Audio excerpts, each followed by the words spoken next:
Welcome to the Cryptosphere. This is Cryptogenic coming at you. Today is Wednesday, November 9th at 1:04 p.m. here in Northern California. I know it's been a while since I provided a consistent video, but I have to jump in here because there's carnage in the market. If you are new to the crypto game, this could be a scary moment for you. I remember going through this in 2018, and it is not fun. Let me say that if this is a scary moment for you, Cryptogenic has got your back. You're not alone. You don't have to walk through this alone. So we're going to take a look at the charts today. First, we're going to try to figure out what is going on, what happened, and then secondly, how low will this go, and what's going to happen when this turns around. So first and foremost, I'm going to take a look at this tweet over here. First thing I saw was this tweet, and this tweet told me a couple days, yesterday morning at 11 a.m., a $990 million leveraged position on FTX just liquidated after a margin call. What does that mean? That's huge. That was nearly a $1 billion position on FTX, meaning some company, maybe a hedge fund or some type of a company or very wealthy person had leveraged. And all leverage is when you start with margin. Your margin is the amount of money you deposit. And then your amount of leverage is how much you borrow on top of that. So a 2x leverage position, if you put in $2,000, a 2x leverage position means you borrow another $2,000. So now you have a $4,000 position. And if it's a long position, you expect the market to go up. So you leverage your position. If it's a short position, you expect the market to go down. So you leverage your position. When a leveraged position liquidates, that means that you lost all of the money in your position. So let me give you an example. Let's say I have a 4x position, a 4x leveraged position. I put in $2,000, I 4x it, so now I've got an $8,000 position. That means that whichever way the market turns, the effect on my investment will be fourfold. So if the market goes up 5%, I make 20% because 5 times 4 is 20. If the market goes down 5%, I lose 20%. Does that make sense? If it's a 5x leverage position, then the effect on my investment, whichever way the market turns, is fivefold. So if it goes up 1%, my investment goes up 5%. If it goes down 1%, my investment goes down 5%. All right. Now, when a leverage position gets liquidated, what that means is the market went so far down that it ate up your entire position. Meaning, let's say I have a 5x position. If the market goes down 20%, I lose everything. 20% times 5 is 100%, which means a 20% drop in the market will cause a 100% loss of my entire position. So this is where leveraged trading is risk reward. Now, what happens when we look at lines of support is what a line of support basically is a wall of leveraged positions. So let's say this line right here, you had leveraged positions at this line. And what happens is when we drop beneath that line, a whole wall of liquidations happens. So first, this $990 million liquidation happens and the market drops. That causes a wave of liquidations to happen. And we lose a whole level. Then the market drops to the next level. And now the next level of leveraged positions is in danger. Once they start liquidating, we lose that level. And it creates this domino effect. I got this email from my broker over at Caleb & Brown. Jake Boyle is my broker there. By the way, having a broker, it just makes everything really, really easy. You can buy anything from them and they can make the transaction for you. They can hold, or they'll send you your assets. It just makes it really, really easy to just buy everything you need. But anyway, there's a link in my description if you're interested in opening an account with Caleb & Brown. So he sent me this email earlier today, and he said, here's what happened basically.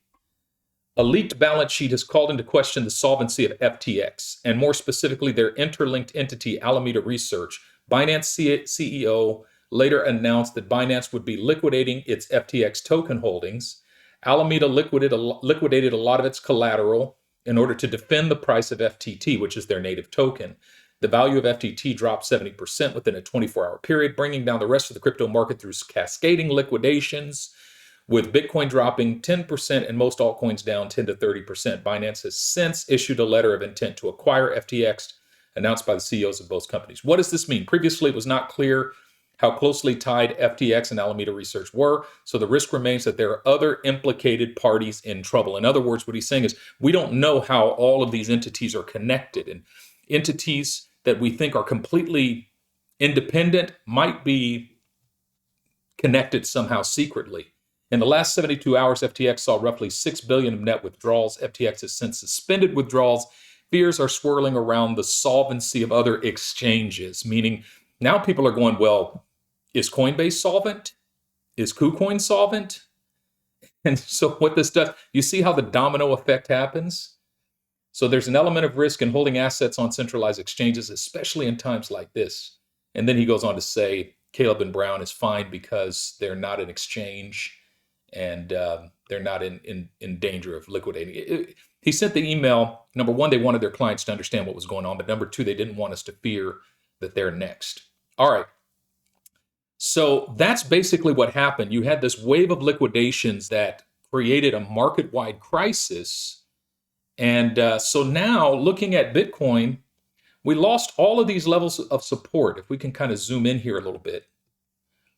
We lost all of these levels of support. So first, this box here I saw was a strong level of support going back to the June low. We didn't lose it until today. But underneath that, I had 3 more levels of support.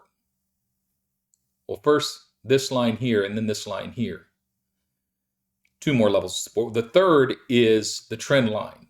So if this trend line holds, then we remain within this falling wedge, which is bullish. So when you're looking at a falling wedge, what you tend to do in falling wedges is you go up, you go down, you go up, you go down, and then at a certain point, you break out bullish, right? And so then the bull run can continue. But a falling wedge is ultimately bullish. It's inherently bearish, but eventually bullish. And so if we can stay in this falling wedge, in the long run, we're going to be okay.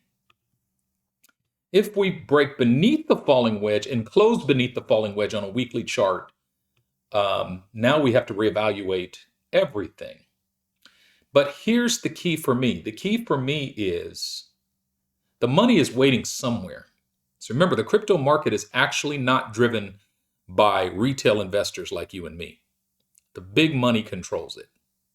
And wherever the big money determines that the bottom is, that's where the big money is going to buy it like crazy. So pretty much what happens whenever you see some cataclysmic black swan event happen in the crypto market, the media starts saying crypto is dead. Everybody get out. It's all garbage now. No more bull runs. It's all over.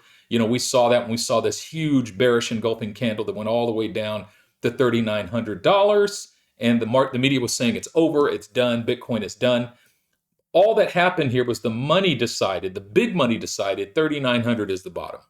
That's where we're going to buy it. And they bought the crap out of it. And that started the next bull run, right? And so I don't know where that line is. I've been saying throughout this entire ordeal, throughout this entire downturn, like even when we hit here, I said, I can't imagine that being the bottom because the big money has not come in yet. And so until the big money comes in, we have not seen the bottom. And if the big money is not in and the bottom is not in, that means we can expect more of these kind of volatile situations that feel like they come out of the blue. You know, in a certain sense, I'm a little bit of a conspiracy theorist when it comes to crypto because it's like, you know, it's simply the big money setting itself up to be able to buy it at a ridiculous price. But at this point, we're beneath the 300-week moving average, which we've never been. So literally what this bearish engulfing candle has done is put us in no man's land. We've never been beneath the 300-week moving average before. Never been. And so now we're going to have to reassess everything. But we have to watch and see, will this line hold? Well, that depends. Is the big money going to buy it or not? If the big money doesn't buy it, we may recover temporarily and then drop again. But if the big money buys it, we're in business. So if that's the case, and the market is not driven by us retail investors, whether we buy or whether we sell, the market is not driven by that. The market is driven by big players. Then what is the strategy for us small time investors? Well, I think the strategy is simple: dollar cost average. Dollar cost average into a solid portfolio of assets. And if you need help determining what a solid portfolio of assets is, check out my Patreon. On my Patreon, I provide the Cryptogenic portfolio, and I provide a lot of technical analytical updates for all of my patrons. The entry level is only $19 a month, and I believe it's well worth the cost. Check it out. But more than that, being a part of a community at a moment like this is of utmost importance. And so, yeah, we're going to Zoom together with my community tonight and talk about what's going on. I care about every member of my Patreon community. I care about you as well. And my goal on all of these videos, the reason why I'm making this video today is because I want to create a resource that might help you to sleep in peace at night, wake in joy in the morning, and walk in love in the day. And so I hope this does that for you. With that in mind, this is Cryptogenic signing out.